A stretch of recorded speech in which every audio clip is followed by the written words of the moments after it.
આપ સર્વોને હેતપૂર્વક જય શ્રી સ્વામિનારાયણ।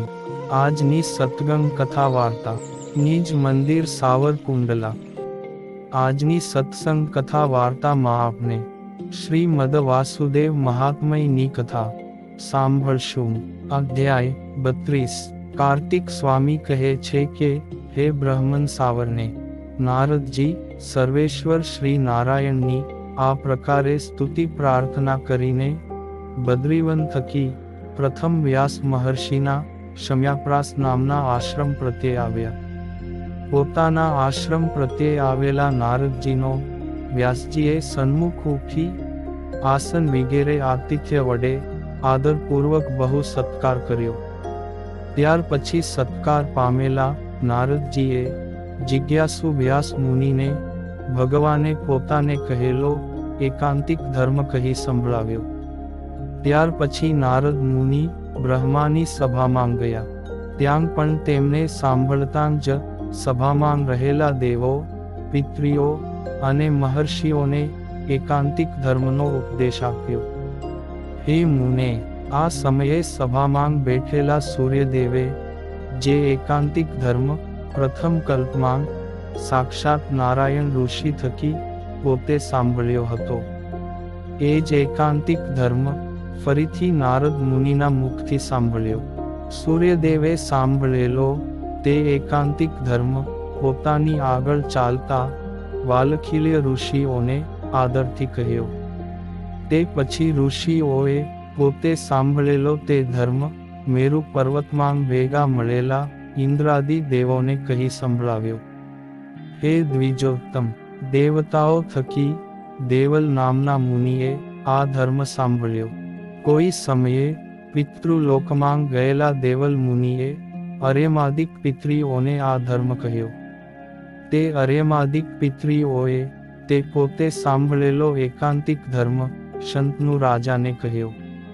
શંતનુએ પોતાના પુત્ર ભીષ્મને યથાસ્થિત કહ્યો, અને બાણશૈયામાં સૂતેલા ભીષ્મે પણ મહાભારતના યુદ્ધને અંતે પૂછતા યુધિષ્ઠિર રાજાને મોટી સભામાં આ એકાંતિક ધર્મ કહ્યો। હે મુનિ સત્તમ, તે સભામાં બેઠેલા નારદજીએ પણ ફરીથી આદરપૂર્વક સાંભળીને પ્રથમ નારાયણના મુખ થકી આ ધર્મ સાંભળ્યો હતો। તે કૈલાસમાં આવીને મારા પિતા શંકરને એકાંતિક ધર્મ કહ્યો। તે મારા પિતા શંકરે મને કહ્યો। આ પ્રકારે આની ગુરુ પરંપરા છે। હે સાવરને પૂછતા ધર્મવર્તી તમને મેં આ સર્વ કોઈ જીવોએ સુખેથી થઈ શકે એવું મોક્ષ સાધનભૂત આ શ્રી વાસુદેવ મહાત્મ્ય કહી સંભળાવ્યું। આ મહાત્મ્ય પાત્ર શ્રી કૃષ્ણના ભક્તને જ આપવું, એટલે કે પાત્રને ઉપદેશ કરવો, એમ મારા પિતા શંકરે મને કહ્યું છે। ભક્તપતિ ભગવાન શ્રી વાસુદેવનું આ મહાત્મ્ય જે જને સાંભળ્યું તે પોતાના મોક્ષ માટે ભગવાન માંગ એકાંતિકી ભક્તિને કરવા લાગી ગયા। રાજર્ષિ યુધિષ્ઠિર પણ ભીમાદિક ભ્રાતાઓ સાથે ભીષ્મે કહેલું દેવકી પુત્ર શ્રી કૃષ્ણનું મહાત્મ્ય સાંભળીને આનંદ પામી ગયા।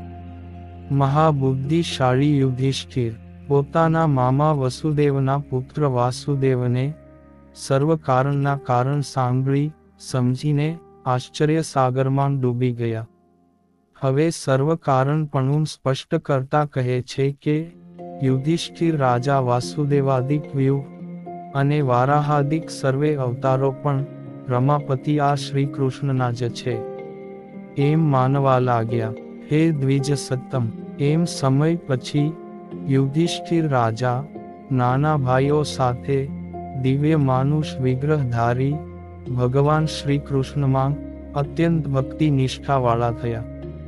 તે સભામાં બેઠેલા બીજા જે બ્રહ્મર્ષિઓ રાજર્ષિઓ હતા તે સર્વે પણ ભીષ્મોક શ્રી કૃષ્ણ મહાત્મ્ય સંબંધી કથાને સાંભળીને બહુ વિસ્મય પામી ગયા। વિસ્મય પામેલા તે સભાસદો નરાકૃતિ શ્રી કૃષ્ણને જ પરમબ્રહ્મ પરમાત્મા સમજીને આદર ભાવથી તેમને પ્રણામ કરતા થકા તેમને વિશે પરાભક્તિને પામ્યા. હે સન્મતે, આવું તે વાસુદેવનું મહાત્મ્ય છે. માટે તમે પણ સર્વાત્મતે વાસુદેવ પરબ્રહ્મને જ પ્રેમરૂપ ભક્તિથી કાયા, વાણી ને મનથી ભજો. આ શ્રીવાસુદેવ મહાત્મ્ય કે જે દુર્વાસાના શાપને શમાવી દેનારું અને ભગવાનમાં ભક્તિને વધારનારું છે, તે તમને કહી સંભળાવ્યું. હે બ્રહ્મન સાવરને, આ સપ્તખંડાત્મક સ્કંદ પુરાણમાં તમને મેં જે આખ્યાનો કહ્યા તેનું મંથન કરીને જ આ શ્રી વાસુદેવ મહાત્મ્ય રૂપ તેનો સાર કાઢ્યો છે. હે નિષ્પાપ સાવરને, કેવળ આ પુરાણનો જ સાર છે એમ નહીં, કિંતુ વેદો, ઉપનિષદો, સાંખ્ય, યોગ, પંચરાત્ર અને સમગ્ર ધર્મશાસ્ત્રના સાર રસરૂપ આ શ્રી વાસુદેવ મહાત્મ્ય છે. આ આખ્યાન અભીષ્ટ ધનને આપનારું, કીર્તિને આપનારું, આયુષ્યને આપનારું પરમ મંગળ છે. અને ભગવાને પોતે કહેલું હોવાથી સમગ્ર અમંગળને નાશ કરનારું છે. જે જન આ પુણ્યકારી આખ્યાનને સાંભળે અથવા કીર્તન કરે અથવા પાઠ કરે તે શ્રોતા, વક્તા, પાઠકજનોને શ્રી વાસુદેવમાં અચળ અને નિર્મળ મતિ થાય છે. આ આખ્યાનના તે શ્રોતા ને વક્તા મનુષ્યો ભગવાન શ્રી કૃષ્ણના એકાંતિક ભક્તો થાય તો બ્રહ્મરૂપ થઈને અંતે માયાથી પર એવા બ્રહ્મધામને પામે છે. આ આખ્યાનનું શ્રવણાદિક કરવાથી ધર્માર્થી ધર્મને, અર્થાર્થી અર્થને, કામાર્થી કામને અને મોક્ષાર્થી ઉત્તમ મોક્ષને પામે છે. આ શાસ્ત્રના શ્રવણ માત્રથી વિદ્યાર્થી વિદ્યાને પામે, રોગી રોગથી મુક્ત થાય અને સર્વ પાપનો ક્ષય થાય. આ ગ્રંથના શ્રવણથી બ્રાહ્મણ બ્રહ્મતેજને પામે, ક્ષત્રિય નરેશ પદને પામે, વૈશ્ય ધનને પામે અને શૂદ્ર સુખને પામે. આ શાસ્ત્રને સાંભળીને રાજા જો યુદ્ધમાં જાય તો વિજયને પામે, સ્ત્રી સૌભાગ્યને પામે, કન્યા ઈપ્સિત વરને પામે. જે મનુષ્યો સમગ્ર શાસ્ત્રોના શિરોમણીભૂત આ શાસ્ત્રનું શ્રવણ કીર્તન કરીને જે કામને ઈચ્છે તે મનુષ્ય તે કામને પામે છે. માટે હે દ્વિજોત્તમ, તમો સર્વદા ભક્તિપૂર્વક આ ગ્રંથને ભણતા થકા કાય, વાણી અને મનથી ભક્તવત્સલ શ્રી હરિને ભજો. સુત પુરાણીના પુત્ર ઉગ્રશ્રવા શૌનકાદિક મહર્ષિઓ પ્રત્યે કહે છે કે હે મહર્ષિઓ, કાર્તિક સ્વામીના મુખ થકી નીકળેલું આવું વચનામૃત સાવરની ઋષિ સાદર સાંભળીને સર્વ કોઈનું મંગળ કરનારા નરાકૃતિ પરબ્રહ્મ વસુદેવ પુત્ર શ્રી કૃષ્ણની ભક્તિમાં તત્પર થયા.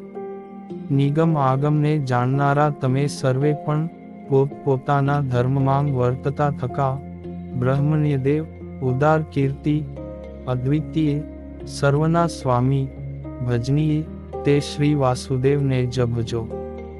ગોલોક ધામના અધિપતિ, પ્રકાશમયી મૂર્તિ જેમની છે એવા તમને વાસુદેવ ભગવાનને આનંદની વિશેષ પ્રાપ્તિ માટે અતિ પ્રેમથી હું પ્રણામ કરું છું.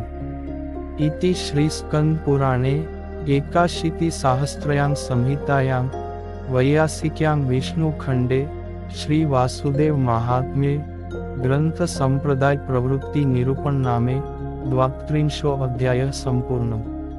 ઇતિ શ્રી વાસુદેવ મહાત્મ્યમ સંપૂર્ણમ. અને હવે પછીની કથા વાર્તા આપને આગળના ભાગમાં સાંભળશું. અત્યારે આપ સર્વોને ભાવથી જય શ્રી સ્વામિનારાયણ.